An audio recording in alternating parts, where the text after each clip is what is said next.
খুব পছন্দের একটি তরকারি, যার নাম হচ্ছে ট্যাংরা মাছ। আর ট্যাংরা মাছটা আমার মাছ মাংস মানে যে কয়টা মাছ আছে তার মধ্যে ট্যাংরা মাছটি খুব বেশি প্রিয়। আর এই ট্যাংরা মাছটি আজকে রান্না করব।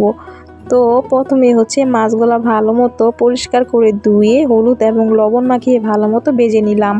এরপর ওই তেলের মধ্যে আমি দিয়ে দিলাম কিছু পেঁয়াজ কুচি এবং দিলাম হচ্ছে স্বাদ মতো লবণ। তারপর দিলাম হচ্ছে কেটে রাখা আলু এবং বেগুনগুলা।